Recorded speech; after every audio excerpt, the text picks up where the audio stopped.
السلام علیکم دوستو، آج کی کہانی کا نام ہے جھوٹے بیکاری۔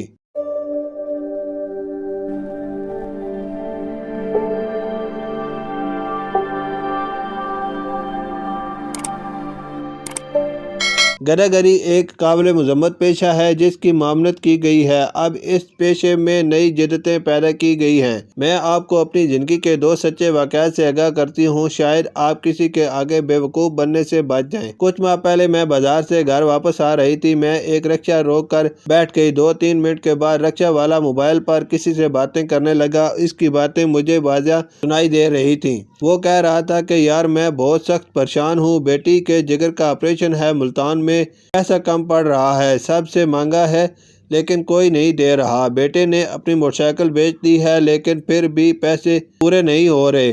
یہ سن کر میرے دل میں رحم کے جذبات غالب آ گئے۔ جب رکشہ روکا تو میں نے کرائے کے علاوہ 200 روپے مزید دے دیے۔ گھر آ کر میں مطمئن تھی کہ آج بڑا نیکی کا کام کیا۔ اس واقعے کے تقریباً 2.5 ماہ بعد کی بات ہے کہ اتفاقاً پھر وہی رکشے والا مجھے نظر آیا۔ اس بار بھی میں بازار سے گھر آ رہی تھی۔ میں اسی رکشے میں بیٹھ گئی۔ میں نے اسے پہچان لیا تھا لیکن وہ مجھے نہیں پہچان سکا۔ ظاہر ہے اس کے رکشے میں روزانہ کئی لوگ بیٹھتے ہوں گے اور اس بات کو کچھ عرصہ بھی گزر گیا تھا۔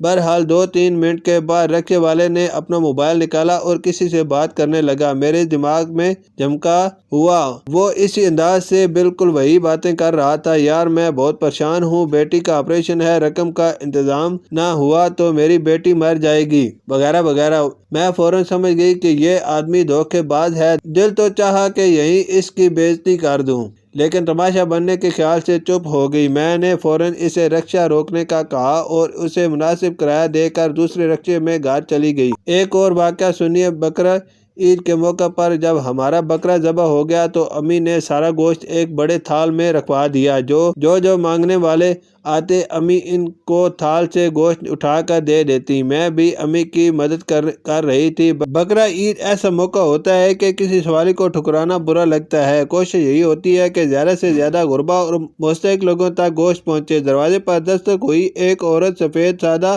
برقع میں آئی۔ گوشت مانگا۔ میں نے امی کے ہاتھ سے لے کر اسے دے دیا۔ تقریباً 2 گھنٹے بعد کچھ فقیر عورتیں اکٹھی آ گئیں اور گوشت مانگا۔ ایک عورت کی آواز کچھ جانی پہچانی لگ رہی تھی۔ میں نے کہا تم تو ابھی گوشت لے کر گئی تھی۔ بہرحال کچھ بحث کے بعد ہم نے اسے دوبارہ گوشت دے دیا۔ اس طرح وہ عورت کچھ دیر بعد کالے برقع میں آ کے پھر گوشت لے گئی اور ایسے ظاہر کیا جیسے پہلی دفعہ آئی ہو۔ گوشت تو تھا ہی ان لوگوں کے لیے لیکن ایک ہی گھر سے کئی بار گوشت لے جانا درست نہیں لگتا۔ یہ اضافی گوشت کسی اور ضرورت مند کے کام آ جاتا۔ صدقہ خیرات اور مال خرچ کرنے سے انکار نہیں، لیکن اگر کوشش کر کے یہ اطمینان کر لیا جائے کہ سوالی واقعی ضرورت مند ہے یا نہیں، اس کی مدد کرنے سے خوشی بھی ہوگی اور ثواب بھی ملے گا۔ شکریہ۔